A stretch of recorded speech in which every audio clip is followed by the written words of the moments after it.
Welcome viewers. आज हम बात करेंगे हेपेटाइटिस सी वायरस के बारे में। हेपेटाइटिस सी वायरस जो है वो एक आरएनए हेपेटोट्रोपिक वायरस है। इसका मतलब है ये लीवर सेल को अफेक्ट करता है। दुनिया भर में 71 मिलियन केसेस हैं हेपेटाइटिस सी वायरस के, जो वर्ल्ड वाइड प्रेवलेंस है इसकी 1% है। इंडिया में करीबन 1 करोड़ केसेस हैं हेपेटाइटिस सी वायरस के, और इंडिया के कुछ बेल्ट्स में इसकी जो है प्रेवलेंस ज़्यादा है, जैसे कि पंजाब में, हरियाणा में, उत्तरांचल के कुछ एरियाज़ में, वेस्टर्न यूपी में। इसका रिसेंट इंक्रीज़ देखा गया है जो मेजर सिटीज़ हैं इंडिया में वहाँ पे, क्योंकि इसका इंक्रीज़ जो है वो रिलेट किया गया है आईवी ड्रग यूज़ के इंक्रीज़ के साथ। हिमाचल के शिमला सिटी में भी इसका इंक्रीज़ हमने देखा है अपने पेशेंट्स में जो स्पेशली आईवी ड्रग यूज़ के चलते हुआ है। जो हेपेटाइटिस सी वायरस है, अब हम जानते हैं कि इसके लिए पर्सन कैसे एक्सपोज होता है। जो एक्सपोजर है हेपेटाइटिस सी वायरस के लिए वो होता है कि इन्फेक्टेड पर्सन के ब्लड के कांटेक्ट के द्वारा। तो ये ब्लड ट्रांसफ्यूज़न से हो सकता है, लेकिन जो ब्लड ट्रांसफ्यूज़न से होने की संभावना है आज के चलते कम है, क्योंकि ब्लड को है वो स्क्रीन किया जाता है हेपेटाइटिस सी वायरस के लिए। आईवी ड्रग यूज़ जो है ये मेजर जो है कॉज है इसके इंक्रीज़ होने का।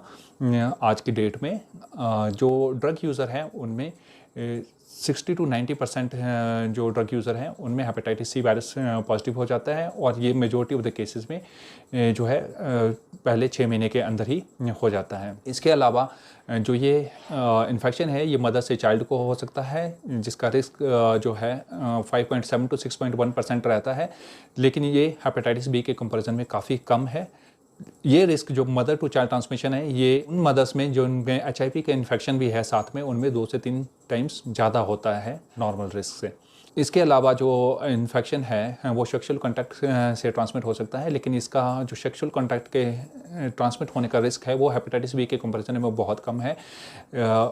जो रिस्क है वो इक्विवेलेंट होता है 1 पर 1,90,000 सेक्सुअल कॉन्टैक्ट।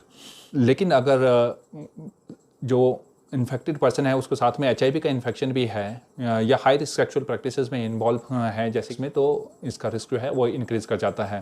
ब्रेस्ट फीडिंग के जरिए जो है इसका रिस्क नेग्लिजिबल है, तो ब्रेस्ट फीडिंग जो इन्फेक्टेड मदर है वो अपना ब्रेस्ट फीडिंग करवा सकती हैं। इन्फेक्शन के एक्सपोजर के 15 से 160 दिन के अंदर जो है इन्फेक्शन मैनिफेस्ट करता है, और इसे एक्यूट इन्फेक्शन कहते हैं। एक्यूट इन्फेक्शन भी ज़्यादातर समय जो होता है उसमें ज़्यादा लक्षण नहीं रहते हैं और एसिम्प्टोमेटिक ही होता है। अगर लक्षण होते भी हैं तो बहुत नॉन स्पेसिफिक सिम्टम होते हैं, जैसे कि थकान लगना, शरीर में कमजोरी होना, भूख का ना लगना, पेट में दर्द होना, उल्टी का मन रहना। जो स्पेसिफिक सिम्टम होते हैं जैसे कि पीलिया हो जाना वो बहुत कम परसेंटेज लोगों में होता है।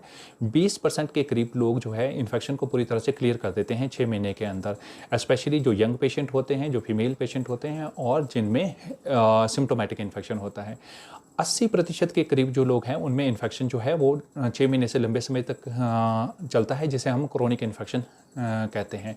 जो क्रोनिक इन्फेक्शन होने के चांसेस उन लोगों में ज़्यादा होते हैं जिनकी इम्यूनिटी लोअर होती है, जो मेल होते हैं, जो ओल्डर होते हैं, उनमें इसकी संभावना ज़्यादा रहती है। जो क्रोनिक इन्फेक्शन है वो भी ज़्यादातर समय जो है एसिम्प्टोमेटिक होता है और बहुत ही कम लक्षण उसमें रहते हैं। ज़्यादातर समय नॉन स्पेसिफिक से लक्षण उसमें होते हैं, जैसे भूख ना लगना, थकान होना, जोड़ों में दर्द होना, शरीर में दर्दें रहना। और जो स्पेसिफिक सिम्टम है जैसे कि पीलिया हो जाना, पेट में पानी भर जाना या खून की उल्टी आना, ये तभी होता है जब क्रोनिक इन्फेक्शन की वजह से लीवर सिरोसिस हो जाता है।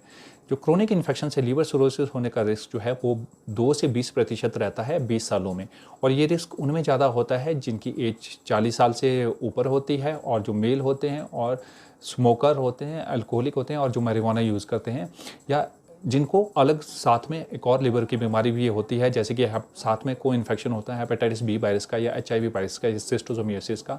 इसके अलावा जो सिरोसिस होने का रिस्क ओबीज लोगों में जिनको इंसुलिन रेजिस्टेंस है और जिनमें सीवियर इन्फ्लेमेशन है, जैसे कि जिनमें लीवर के एंजाइम बढ़े हुए हैं, उनमें ज़्यादा रहता है। जो लीवर सिरोसिस अगर एक बार हो जाता है तो ये एक इरिवर्सिबल कंडीशन होती है जो कि आगे प्रोग्रेस कर सकती है और लीवर फेलियर और डिकम्पोजिशन कॉज कर सकती है, और लीवर कैंसर होने का खतरा भी इसमें रहता है। अब हम जानते हैं कि हम इसका डायग्नोसिस कैसे करते हैं, क्योंकि ज़्यादातर समय जो है acute infection as well as chronic infection जो होता है उनमें कोई सिम्टम या लक्षण नहीं रहते हैं, तो ज़्यादातर समय ये इंसिडेंटली डिटेक्ट होता है जब हम टेस्ट करते हैं हाई रिस्क पॉपुलेशन में, जैसे कि आईवी ड्रग अब्यूज़र में हम टेस्ट कराएं, या जो लोग हाई रिस्क सेक्सुअल प्रैक्टिसेस में इन्वॉल्व हैं उनमें टेस्ट कराने से पता लग सकता है, या ब्लड को अगर स्क्रीन करें तो उसमें भी पता लग सकता है, या कोई पेशेंट आता है जिसमें लीवर के टेस्ट एबनॉर्मल है या जिनमें फैटी लीवर की अवस्था है और हम फर्दर टेस्ट करते हैं तो उनमें इन्फेक्शन का पता लग सकता है। इन्फेक्शन के डायग्नोसिस के लिए जो है एंटीबॉडी टेस्ट किया जाता है हेपेटाइटिस सी वायरस आरएनए के अगेंस्ट। जो एंटीबॉडी टू एचसीवी होता है वो सजेस्ट करता है कि पेशेंट को इन्फेक्शन हुआ है, लेकिन ये नहीं बताता है कि वो प्रेजेंट में इन्फेक्शन है कि या पास्ट में इन्फेक्शन है। तो ये देखने के लिए कि क्या पेशेंट को एक्टिव इन्फेक्शन है, हेपेटाइटिस सी वायरस आरएनए के लेवल को टेस्ट किया जाता है आरएनए पीसीआर टेस्ट के द्वारा, जो कि सजेस्ट करता है कि पेशेंट को एक्टिवली इन्फेक्शन है और पेशेंट को ट्रीटमेंट की रिक्वायरमेंट है। इसके अलावा टेस्ट किए जाते हैं कि लीवर की अवस्था देखने के लिए कि कहीं लीवर में सूजन तो नहीं है, जिसमें लीवर फंक्शन टेस्ट किए जाते हैं, या लीवर में स्कारिंग तो नहीं है, जिसके लिए फाइब्रोस्कैन या अल्ट्रासाउंड का टेस्ट किया जाता है। अब हमें पता लग जाता है कि हमें हेपेटाइटिस सी वायरस का इन्फेक्शन है, तो इसके लिए क्या ट्रीटमेंट ऑप्शन हमारे पास अवेलेबल है। हमारे पास बहुत ही इफेक्टिव ओरल मेडिसिन अवेलेबल है जिन्हें हम डायरेक्टली एक्टिंग एंटीवायरल ड्रग्स भी कहते हैं।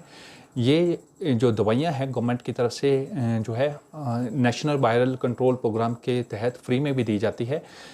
जो ड्रग्स हैं, अगर आपको क्रोनिक हेपेटाइटिस की अवस्था है तो उसमें फोस्फोपेर, डेक्लाटास्पीर जैसी ड्रग जो है वो 12 हफ्ते के लिए दी जाती है, और जो अगर लीवर की सिरोसिस हो चुकी है तो उसमें फोस्फोपेर, बेलपार्ट्सबीर प्लस माइनस रिबाविरिन जैसी ड्रग जो है 12 से 24 हफ्ते के लिए दी जाती है।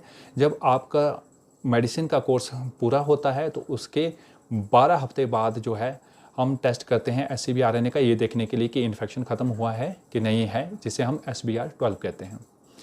अब हम बात करेंगे हेपेटाइटिस सी वायरस से प्रिवेंशन और प्रिकॉशन के लिए। हमें ब्लड को स्क्रीन करना चाहिए हेपेटाइटिस सी वायरस के लिए, और एक सर्टिफाइड ब्लड बैंक से ही ब्लड लेना चाहिए।